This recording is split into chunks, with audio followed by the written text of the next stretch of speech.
Ağanın qatili deyir, ağa gözlərini açdı, baxdı. Bir dənə ürək yandıran söz dedi. Dedi, əbi isəl imamı kuntulək, İbn-i Mülcəm sənə pis imam olmuşdu. Pis imam idim sənə məcəhər. Dedi, Əsbəq ağlama. Dedim, ağa bilirəm. Amma ağlamağımın səbəbi bilirsən nədir ağa? Səndən ayrılıq. Ağa, səndən ayrılıq məni çox yandırır. Aşiq məşuqundan necə ayrıla bilər?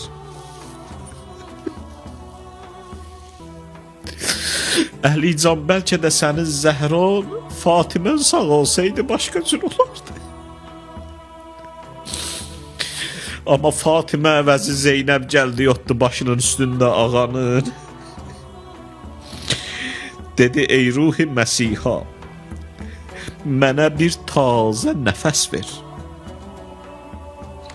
Üzmə ətəyündən əlimi, atacan Zeynəbə səs ver. Aç gözlərüvi, Zeynəb ola canüvə qurban. Başın yarasından tökülən qanüvə qurban.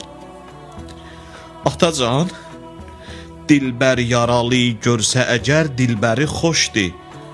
Haqq aşiqinin cisminə qan bəsləri xoşdur. Ey Kəbənin oğlu, sənə hillo hərəm ağlar. Qəmlə bükülən qəddüvə qəmli nənəm ağlar. Əsrar və sinəmdə qalan sözlərim ağlar. Əsrar və sinəmdə qalan sözlərim ağlar. Bir ömrüdür ac yatmağıva gözlərim ağlar. Atacan, olsaydı anam yarüvə dərman eləyərdi.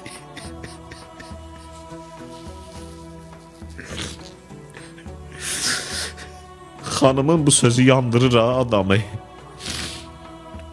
Atacan, olsaydı anam yarüvə dərman eləyəydi. Zülfün başıvın üstə pərişan eləyərdi. Atacan, Fatimə yoxdur. Sən bir zaman Həzrəti Fatimənin başı üstündə ağladın. İndi anam əvəzi mən sənin başının üstündə ağlayıram. Ağa, ya əmirəl müminin və əbəta.